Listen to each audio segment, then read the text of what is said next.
Presiden Joko Widodo melantik Gubernur Riau dan Ketua Komisi Pemberantasan Korupsi sementara.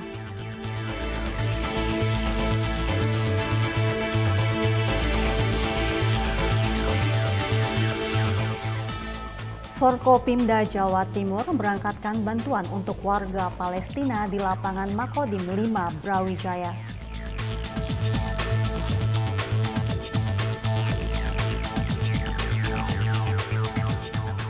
Polda Sulawesi tahan 7 tersangka bentrokan di Bitung, Sulawesi Utara.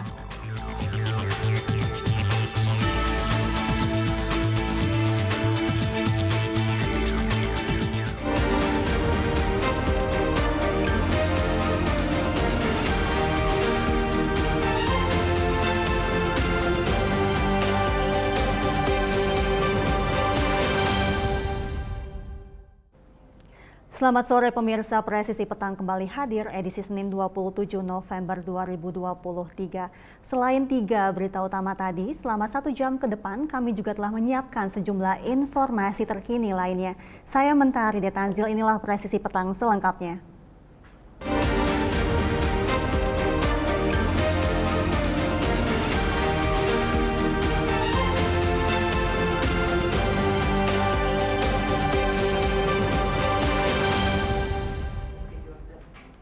Presiden Joko Widodo melantik Brigjen TNI Purnawirawan Edi Nasution sebagai Gubernur Riau untuk sisa masa jabatan tahun 2019-2024. Edi Nasution dilantik sebagai Gubernur Riau menggantikan Syamsuar yang mengundurkan diri karena maju sebagai calon legislatif DPR RI pada pemilu 2024. Selain melantik Edi Nasution, Presiden Joko Widodo juga melantik Nawawi Pomolango sebagai Ketua Sementara KPK untuk masa jabatan 2019-2024.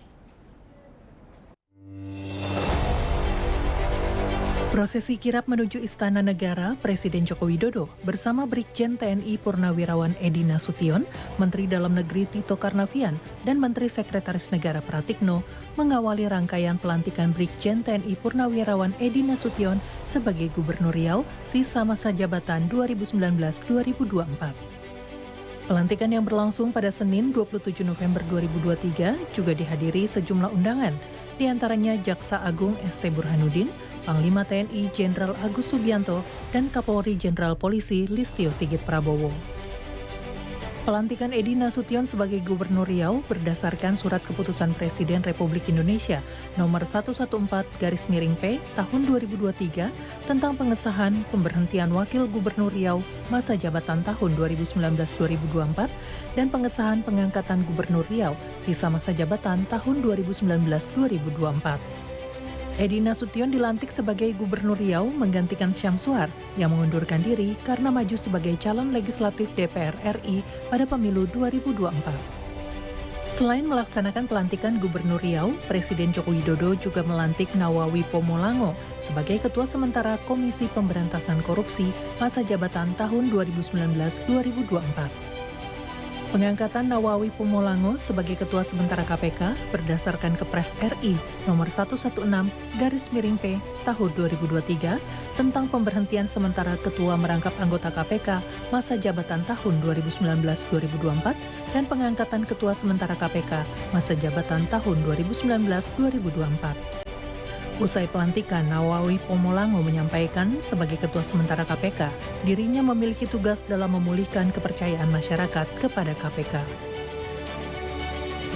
Dan menjadi skala prioritas kita ke depannya, menyikapi situasi yang dihadapi oleh Komisi Pemberantasan Korupsi. Satu hal yang paling sangat menjadi ini beban di kita adalah tergerusnya rasa kepercayaan masyarakat, dan itu yang menjadi modal lembaga ini selama itu, dan itu yang tergerus, dan itu yang menjadi pekerjaan berat. Hal apa yang paling mendesak bagi kami untuk dilakukan dalam situasi seperti ini? Terpentingnya itu tadi, bagaimana sedikit, dalam tanda kutip sedikit aja memulihkan tergerusnya rasa kepercayaan masyarakat ini pada lembaga. Pelaksanaan pelantikan Ketua Sementara KPK masa jabatan 2019-2024 diakhiri dengan pemberian ucapan selamat oleh Presiden Joko Widodo dan diikuti para tamu yang hadir. Menteri Pertahanan Prabowo Subianto menyerahkan 153 motor trail sebagai bentuk bantuan kendaraan dinas kepada TNI dan Polri dalam kunjungan kerjanya ke Komando Rayon Militer Koramil 081108 Widang, Tuban, Jawa Timur pada Minggu 26 November 2023. Menteri Pertahanan Prabowo Subianto melakukan kunjungan kerja ke Koramil 081108 Widang, Tuban, Jawa Timur pada Minggu 26 November 2023. Dalam kesempatan ini, Prabowo menyerahkan bantuan kendaraan dinas sebanyak 153 motor trails kepada TNI dan 5 unit kendaraan untuk Polsek Widang. Selain kendaraan dinas, ia juga membagikan 500 paket sembako untuk masyarakat. Prabowo mengatakan bantuan tersebut sebagai bentuk dukungan kepada TNI dan Polri untuk dapat melaksanakan tugas dengan baik. Atas nama pemerintah saya menyerahkan perlengkapan botol untuk jajaran TNI dan juga untuk bantuan ke Polri supaya saudara tugasnya lebih baik melaksanakan tugas-tugasmu. Saya harap barang-barang ini dirawat. Selamat bertugas, jaga disiplinmu, jaga penampilanmu.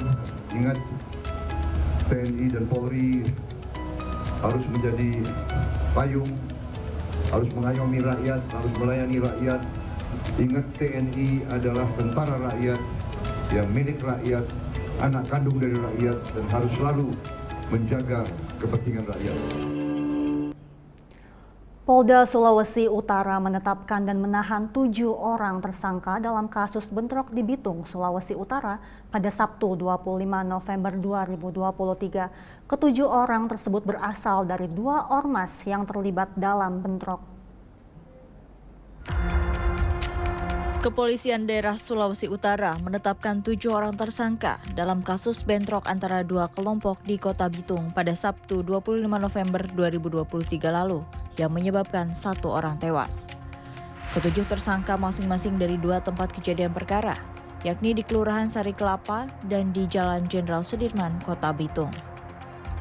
Dari 7 pelaku yang berhasil diamankan, 1 orang pelaku masih di bawah umur, 5 orang diantaranya berinisial FD, GL, BL, Aki, dan LA. Mereka terlibat dalam kejadian di tempat kejadian perkara Jalan Sudirman dengan korban dari ormas adat. Kapolda Sulawesi Utara Irjen Pol Setio Brianto menjelaskan, saat ini kondisi Kota Bitung sudah aman dan terkendali. Kapolda menyampaikan apresiasi kepada semua pihak yang membantu terwujudnya situasi kondusif. Kami tentu sangat berterima kasih yang pertama kepada seluruh masyarakat di Kota Madya Bitung ya, yang telah bersama-sama ikut menjaga, berpartisipasi ya, untuk bisa mendukung pelaksanaan tugas baik dari TNI, Polri maupun pemerintah Kota Madya Bitung ya, untuk menjaga situasi ini. Tidak hanya masyarakat, termasuk juga para tokoh ya, tokoh adat, tokoh agama, dan tokoh masyarakat. Dibuktikan bahwa kemarin malam sudah dilakukan pertemuan dan sudah ada komitmen, ada kesepakatan untuk tidak memperpanjang masalah ini dan kemudian mempercayakan proses penyelesaiannya dilakukan secara prosedur hukum. Ya, kemudian juga dari pemerintah Kota Madya Bitung, dalam hal ini Pak Wali Kota juga aktif bersama-sama dengan Kapolres dan Dandim, termasuk juga bersama dengan saya melaksanakan kegiatan-kegiatan pendekatan kepada masyarakat, memberikan keyakinan dan kepercayaan kepada masyarakat bahwa situasi di wilayah Bitung ini ya kondusif dan tentunya tanggung jawab kami untuk berusaha menjaga sampai beberapa hari ke depan dan hari-hari seterusnya bisa semakin kondusif, aman, nyaman, dan masyarakat bisa beraktivitas dengan baik. Kami juga kepada seluruh masyarakat untuk tidak mudah terpengaruh, tidak terprovokasi dengan akun-akun atau isu-isu yang berkembang itu. Kalau ada informasi sekecil apapun yang kira-kira itu berhubungan dengan situasi dan kondisi yang berkembang di wilayah Kota Madya Bitung, mohon segera diinformasikan. Selain itu, Wali Kota Bitung Maurits Mantiri menyampaikan ucapan terima kasih kepada pihak TNI dan Polri serta masyarakat yang telah membantu situasi menjadi kondusif dan aktivitas kembali normal. Terima kasih kepada aparat, baik TNI dan Polri, dan serta masyarakat, tokoh agama, tokoh masyarakat yang sudah menciptakan sehingga kondisi di lapangan makin kondusif. Demikian pula kepada teman-teman jurnalis melalui asosiasi atau ikatan yang kemudian secara bersama-sama juga membantu kami dalam rangka menyiarkan informasi-informasi positif di media mainstream. Demikian keadaan kami di Kota Bitung. Setelah ini kami diperintahkan untuk bersama-sama turun lapangan untuk memberi rasa aman, tenang kepada masyarakat bahwa kondisi yang sesungguhnya real bahwa di Kota Bitung telah kembali normal. Sejumlah barang bukti yang ikut diamankan seperti bendera, senjata tajam berbagai jenis, panah weyer, kembang api, balok kayu, baju yang dikenakan pelaku, batu, dan sebagainya. Ketujuh tersangka ditetapkan pasal berbeda. Ada pasal penganiayaan dan ada yang dikenakan pasal pembunuhan. Atas perbuatannya, para tersangka dijerat pasal 170 dan pasal 338 dengan ancaman hukuman penjara 15 tahun. Tim Humas Polda Sulawesi Utara melaporkan untuk Polri TV. Pemirsa tetaplah bersama kami, Presisi Petang akan segera kembali.